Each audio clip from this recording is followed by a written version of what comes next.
En capítulos anteriores, Fackencio McFlanagan había comprendido la historia geológica de la península ibérica. Había viajado a través de toda España, cruzándose con diversos tipos de modelado geológico, y finalmente había encontrado a Fackencia en Ciudad Percebe. Por fin podrían emprender juntos el camino para convertirse en los mejores entrenadores Pokémon de toda España. Fackencio, ¿por qué no bajas al chino a por una Inca Kola? Entonces Fackencio puso el tiempo y vio que iba a hacer muy malo. No es buena idea, ha entrado un frente atlántico debido a la borrasca de Islandia. ¿Y mañana? Mañana hay gota fría. ¿Y pasado mañana? Ola de frío polar. ¿Y al otro? Dana. ¿Y al otro? Nieblas debidas al anticiclón térmico peninsular. ¿Y al otro? Ciclogénesis explosiva. ¿Quieres dejar de inventarte palabras? ¿Quieres dejar de mentirme, cacho vago? No, si es lo que pone aquí. Interpretar mapas del tiempo. Una gran crisis entre Fackencio y Fackencia había comenzado. Fackencia no creyó a Fackencio y le echó de casa. Rompieron. Fackencio tuvo que irse a vivir debajo de un puente, triste y desolado, y sobrevivió traficando con apuntes de filosofía en las puertas de los institutos. Pero un día Fackencia escuchó a dos viejas cuchichear. ¿Te puedes creer la lerda de Fackencia? No creyó al pobre Fackencio y le echó de casa. Hay que ser mala gente. Y es que además tenía razón el chaval. ¿Acaso Fackencia se había equivocado? ¿Podría ser que Fackencio supiera interpretar un mapa del tiempo y ella no? Fackencia visitó todas las bibliotecas de Ciudad Percebe. Se movió entre los bajos fondos buscando información meteorológica. Visitó a los más expertos sabios y respetados del lugar. Y también al Sagrado Apóstol. Hasta que por fin se topó con el profesor Barbas. Expliquémosle a Fackencia cómo interpretar un mapa del tiempo para que pueda solucionar su crisis con Fackencio. Esta es la información típica que sirve para analizar el tiempo en España. Se ve la península ibérica en una posición central, pero también parte de Europa y del Atlántico, porque lo que allí sucede influye en el tiempo atmosférico español. Como vemos, hay dos mapas. Uno de ellos es el mapa en superficie o mapa de isobaras. Las isobaras son líneas que unen los puntos con la misma presión atmosférica. Este mapa nos sirve para ver aquellos puntos con altas y bajas presiones, así como dónde están los frentes. Y una vez que comprendamos sus elementos, gracias a este mapa también podremos saber la dirección del viento y si va a haber lluvias o no. El otro mapa es el mapa en altura, que nos muestra las isotermas, que son líneas que unen puntos con la misma temperatura. Las isotermas son estas líneas azules y marcan la temperatura a 5.500 metros de altura. Al nivel del mar hay 33 grados más, con lo cual, haciendo la suma, las isotermas nos sirven para calcular la temperatura aproximada en tierra. En el mapa en altura también tenemos las isoipsas, que son las líneas negras que podemos observar con valores cercanos a 5.500 y que nos van a indicar la posición de una corriente de aire muy importante llamada jet stream. Pasemos a analizar los factores que intervienen en el tiempo atmosférico en España. El jet stream o corriente en chorro es una fuerte corriente de viento que circula de oeste a este, es decir, de izquierda a derecha. Esta corriente afectará a España trayendo mal tiempo, frío y precipitaciones. En verano el jet stream suele ubicarse en una latitud muy al norte, sobre las Islas Británicas, con lo cual afecta poco a España. Mientras que en invierno suele bajar más al sur, con lo cual afecta especialmente a la cornisa cantábrica. En primavera y verano lleva una trayectoria con más ondulaciones y puede ubicarse más al norte o más al sur, en plan locuelo, que nunca sabes bien dónde te lo puedes encontrar. Anticiclones. Los anticiclones son centros de altas presiones, es decir, donde la presión atmosférica es mayor que 1016 milibares. Un anticiclón se caracteriza por la estabilidad atmosférica, es decir, la ausencia de viento y lluvia. No nos confundamos, estabilidad no significa que haga buen tiempo, significa que ni llueve ni hace viento. El polo norte y el polo sur son zonas que casi siempre tienen un anticiclón encima, es decir, son zonas donde apenas nieva ni hace viento, pero eso no quita que haga un frío del copón. Otra información importante es que los anticiclones giran en sentido de las agujas del reloj, lo cual nos va a servir para conocer la trayectoria de los vientos. También tenemos las borrascas, que son centros de bajas presiones, es decir, donde la presión atmosférica es menor a 1016 milibares. Las borrascas se caracterizan por su inestabilidad atmosférica, es decir, Donde haya una borrasca va a hacer viento y va a llover. Expliquemos por qué. En una borrasca el aire está más caliente que el aire que le rodea. Ya sabemos que el aire caliente sube y el aire frío baja, así que este aire relativamente caliente tiende a subir hacia las capas altas de la atmósfera. Y según va subiendo, se va enfriando. Y también sabemos que el aire, al enfriarse, soporta menos vapor de agua. Así que al ascender, se enfría, soporta menos agua y ésta se condensa en forma de nubes y precipita en forma de lluvia. Por eso las borrascas están siempre asociadas a lluvias. Mientras que los anticiclones suelen tener las isobaras muy separadas, en las borrascas casi siempre están muy juntas. Y cuanto más juntas, más fuerte sopla el viento. Una vez más, que llueva y que haga viento no quiere decir que vaya a hacer frío. Para España, por su latitud intermedia, las borrascas normalmente van a suponer un descenso moderado de temperatura, solo un descenso, lo cual no significa una ola de frío. Y por último hay que decir que las borrascas giran en sentido contrario a las agujas del reloj. En el planeta Tierra hay zonas en las que se mantienen borrascas y anticiclones de forma prácticamente continua debido a la dinámica general atmosférica. Son los anticiclones y borrascas dinámicos, que siempre o casi siempre están ahí. A España nos van a afectar principalmente dos. La borrasca de Islandia. Esta baja presión es la gran responsable de las lluvias en España. Generalmente los frentes lluviosos entran a España desde el Atlántico, desde la zona norte, Galicia y Asturias. Esta depresión, situada cerca de Islandia, es la que nos manda casi todas las lluvias que recibimos en España. También tenemos el anticiclón de las Azores, situado al oeste de Portugal. Este anticiclón es el responsable de bloquear o no la entrada de las lluvias desde el Atlántico.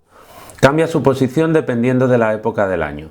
En invierno suele estar más al sur, de forma que los frentes fríos entran sin problemas a la península y por eso llueve más. En verano, sin embargo, suele estar más al norte, de forma que bloquea la entrada de frentes.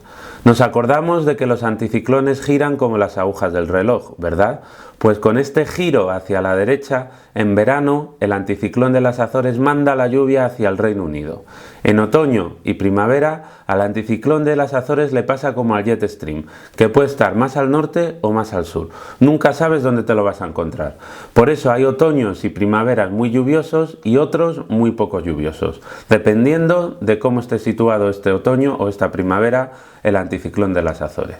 Pero además de las borrascas y anticiclones dinámicos, hay otros que se forman por cambios bruscos de temperatura en superficie. Son los térmicos. Veamos los ejemplos. Borrascas peninsulares de origen térmico. Estamos en julio o agosto, pleno verano. El sol pega en España como si no hubiera un mañana. Las chicharras cantan, en la 1 echan el Tour de Francia y Faquencio se echa la siesta. Como el sol pega mucho, en el campo, que está húmedo por las lluvias del invierno y la primavera, se produce una gran evaporación.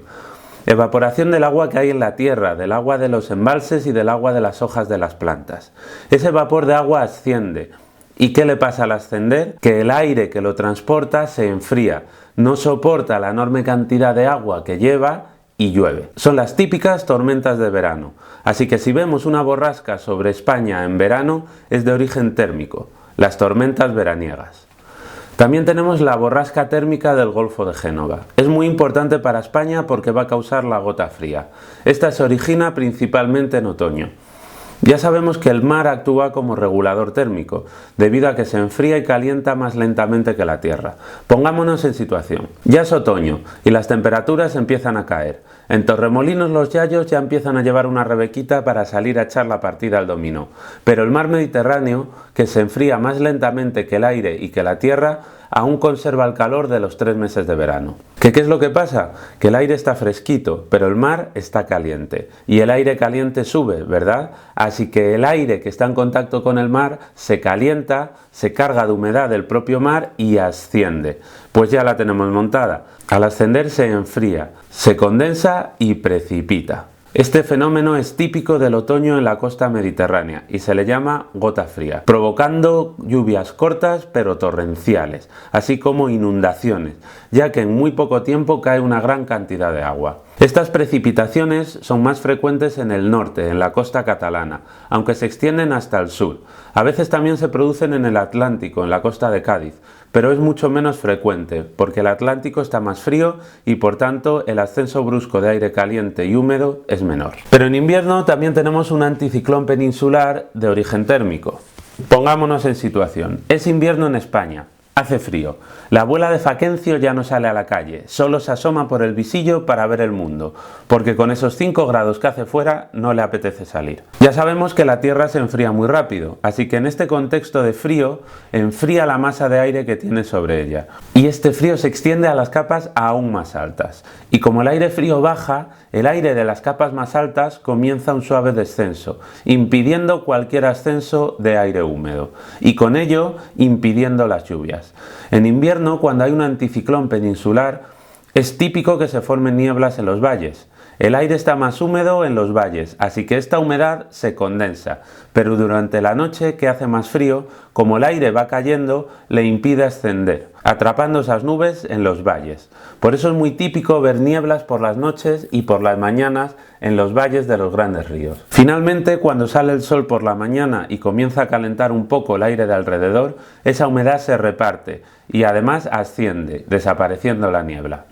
En otras zonas de la meseta provocará grandes heladas invernales, ya que la humedad ambiental se congelará. Y el anticiclón térmico europeo. Este anticiclón es el que nos trae las olas de frío. Viene de la gran masa continental rusa, que en invierno se enfría. Es como nuestro anticiclón térmico peninsular, pero a lo bruto, porque el frío que hace aquí no es el mismo que hace en Rusia. Cuando vemos un gran anticiclón situado sobre Europa que consigue extenderse hasta España, es cuando tenemos una ola de frío polar. Nos va a traer a nosotros y a toda Europa temperaturas bajo cero y también un tiempo estable, con grandes heladas por la noche. Y no nos olvidemos de los frentes. Los frentes son las líneas que separan masas de aire de distintas propiedades, es decir, frías o calientes. Los frentes pueden ser fríos o calientes, según sea la masa de aire que se está moviendo. Un frente frío es una línea azul con triángulos. Los picos apuntan hacia adelante, hacia la zona donde se mueven. Es decir, en esta situación, esta es la masa de aire cálida y esta es la fría, que avanza hacia acá. Los frentes cálidos se pintan con color rojo y semicírculos. Generalmente van detrás de los frentes fríos, ya que avanzan para ocupar el vacío que estos dejan. El paso de un frente cálido puede significar algo de inestabilidad atmosférica, de lluvias, solo en las primeras horas, pero luego da paso a un tiempo estable. Los frentes son importantes porque nos indican lluvias, especialmente los frentes fríos.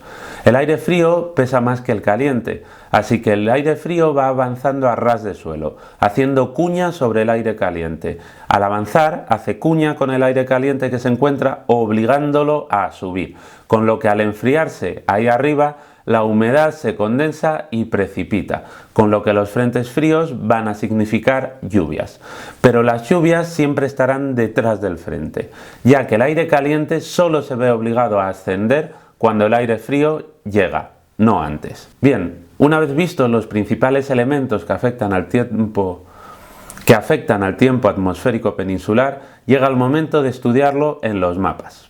Venga, al turrón. Cuando nos pidan interpretar el tiempo atmosférico, lo normal es que nos den 2 mapas, uno llamado mapa en superficie y el otro en altura. Lo primero en que nos debemos fijar es en la fecha, ya que nos va a ayudar a entender mucho mejor qué está pasando. Vamos a analizar los principales tiempos atmosféricos de España en las 4 estaciones del año. Una cosa que hay que tener muy clara es que lo que suele pasar en verano, en invierno o cuando sea, es algo que suele pasar. Suele. El tiempo no tiene un calendario y hay veces en los que los fenómenos se adelantan o se atrasan. Así que esto no es algo 100% exacto. Tenemos que considerar que siempre hay un margen de error con las fechas. En verano lo típico es que haga calor y haya una gran estabilidad, es decir, ni viento ni lluvias. Tendremos al anticiclón de las Azores en una posición muy al norte, bloqueando el paso de frentes procedentes de la borrasca de Islandia, que se van a ir en esta dirección, hacia el norte de Europa. En el mapa en altura podremos ver al jet stream por aquí, por el norte, sin interferir para nada en España. Lo normal para este caso es que España esté más o menos en una alta presión, o con una cuyo centro esté en el norte de África. Vemos que la isoterma que marca la temperatura a 5.500 metros está a menos 12 grados. En superficie, donde hay 33 grados más, tenemos 21 grados, una temperatura agradable, pues como España está metida en una alta presión y no está pasando nada, podemos decir que hay un tiempo estable, sin lluvia, ni vientos y temperaturas agradables. Mirad este otro ejemplo, que es un caos de isobaras, isoipsas e isotermas. Muchas veces en verano es bastante complicado enterarse de las isobaras porque hay anticiclones muy grandes con isobaras describiendo curvas locas, lo que puede confundirnos. Pero lo importante es que no hay borrascas afectando a España. En el mapa en superficie tenemos una borrasca en el Atlántico que está creando un frente frío, pero muy lejos, y es imposible saber si finalmente llegará a España. Y también tenemos en el mapa en superficie otra borrasca debida a una vaguada que hace parte del jet stream. Pero ni una ni otra afectan a España. Si vemos que es verano y vemos las isobaras separadas y no hay ninguna borrasca a la vista, es que va a hacer bueno. Además vemos las isotermas, calculamos los 33 grados más que hay en superficie y nos da una temperatura agradable. Buen tiempo, sin duda alguna. Ahora vamos a ver una situación de tormenta veraniega. La fecha nos indica que estamos en verano y vemos una borrasca sobre la península. Es la típica borrasca veraniega de origen térmico. El sol está chicharrando España, se produce una evaporación masiva y el aire se calienta y asciende, con lo que se enfría al subir, condensa y precipita. Además, en el mapa en superficie vemos que el jet stream está describiendo una vaguada, lo que sin duda magnifica las tormentas, ya que ese aire frío se ha puesto a gran altura y obliga al aire caliente peninsular que está debajo a ascender, provocando las lluvias con tormentas eléctricas. El otoño es una de las épocas más moviditas del año, porque puede pasar de todo. Pero lo más característico del otoño es la gota fría, que afecta especialmente a la costa mediterránea. Estamos en otoño y el mar está recalentado tras el largo verano. Por otro lado, en el mapa en altura tenemos el jet stream, que en verano está situado más al norte, pero en otoño empieza a serpentear describiendo ondulaciones. La gota fría se produce cuando una de estas ondulaciones describe una vaguada que alcanza el Mediterráneo a la altura del Golfo de Génova. El aire del jet stream está muy frío y se sitúa sobre el Mediterráneo, cuyo aire está más caliente. El jet stream está a mucha altitud, pero eso es precisamente lo que va a causar la gota fría. El aire frío se sitúa encima y debajo tenemos el aire calentito, debido al calentamiento del mar durante todo el verano.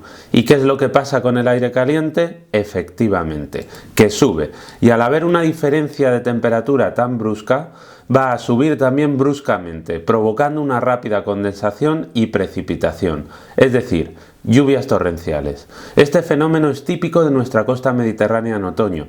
Todos los otoños se ve que sucede. Zonas como Cataluña, Valencia o Murcia sufren estas lluvias rápidas y torrenciales, provocando numerosas inundaciones. A la gota fría también se la conoce como dana, depresión aislada en niveles altos.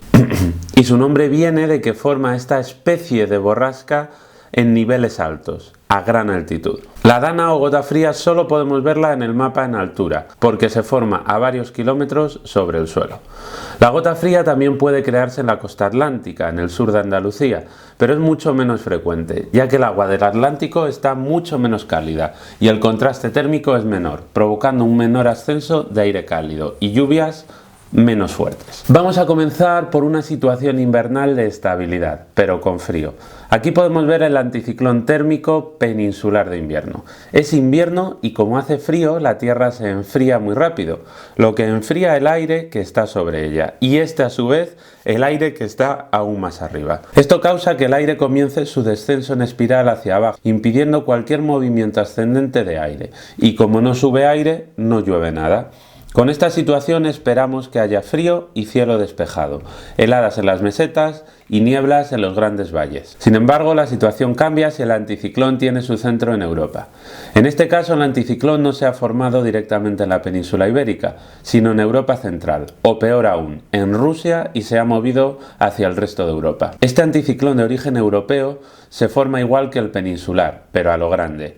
En estas zonas, que están aún más alejadas del mar, el suelo y el aire se enfrían más, con lo que las temperaturas serán más bajas que si se hubieran formado en la península ibérica. Podemos hablar de una ola de frío, y si pudiéramos intuir que el anticiclón viene de Rusia, hablaríamos de una ola de frío polar. Pero en invierno las lluvias también son frecuentes. Veámoslo. En invierno el anticiclón de las Azores suele estar muy al sur, lo que permite que los frentes del Atlántico penetren en la península ibérica. En este mapa incluso ha desaparecido, se ha debido mover más hacia el sur o hacia el oeste, hacia Estados Unidos.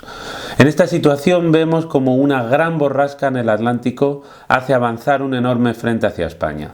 El frente está a punto de llegar, pero todavía no ha llegado, con lo que no hay lluvia, pero la habrá en cuanto toque la península ibérica, en las próximas horas. Además, en el mapa en altura podemos ver al jet stream describiendo una gran vaguada sobre el Atlántico y magnificando aún más la borrasca. Esta es la razón por la que vemos una borrasca tan brutal sobre el Atlántico.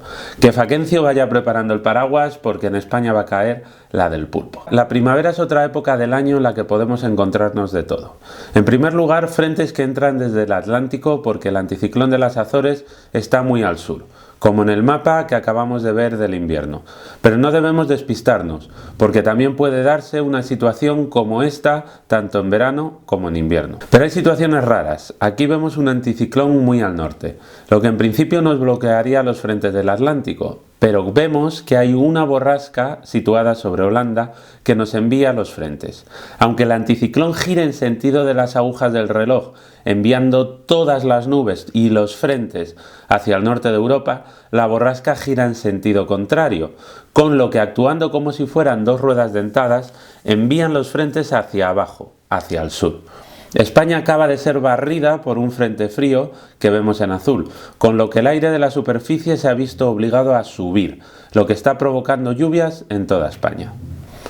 En el mapa en altura vemos que el jet stream hace una vaguada sobre Europa y que una vez más la gran borrasca que está sobre Holanda coincide con la vaguada que ha descrito el jet stream, lo que enfría aún más el aire y la magnifica. Si os fijáis en la fecha veréis que estamos a 6 de febrero, no es primavera todavía y el anticiclón de las Azores está muy al norte.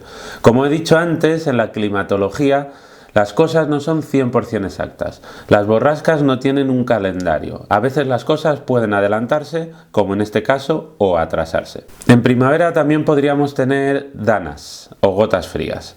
El jet stream en primavera y otoño hace sus ondulaciones, con lo que si hace una vaguada sobre España o el mar circundante, se produciría una depresión, una dana, una gota fría. Estamos en primavera y a estas alturas del año ni la tierra ni el mar están tan calientes como en otoño, pero en comparación con los menos 20 o los menos 30 grados de temperatura del aire del jet stream, la superficie sí está muy caliente, con lo que el aire de la superficie va a ascender y va a haber lluvias. No obstante, no serán lluvias tan torrenciales como las del otoño. Si en primavera vemos anticiclones, sabemos que no va a llover, que va a haber estabilidad, pero va a depender mucho de dónde tengan su centro estos anticiclones para saber qué temperatura hará. Si vemos que tienen su centro en Europa, tenemos una ola de frío, porque en esta época del año de Europa solo nos viene frío. Pero si el anticiclón tiene su origen en África, va a hacer calor. Podríamos hablar incluso de una ola de calor temprana, si estamos en marzo o en algún otro mes temprano. Esto se debe a que al tener su origen en África, las temperaturas van a ser mucho mayores, obviamente, que si el anticiclón tiene su origen en la Europa continental. Si el centro del anticiclón está en el Atlántico, es decir, si nuestro amigo el anticiclón de las Azores se ha venido arriba y ha llegado hasta España, podríamos decir que vamos a tener un tiempo estable, pero húmedo, porque el anticiclón viene del mar y va a traer aire con una mayor cantidad de vapor de agua. Pues llegados a este punto, ahora Faquencia lo entiende todo. Ahora Faquencia se ha dado cuenta de que Faquencio no le mentía. Faquencia va a visitarle y le pide perdón. Y Faquencio le perdona, porque errar es humano, pero perdonar divino. Aprende a interpretar mapas del tiempo. Sé inteligente, sé como Faquencia.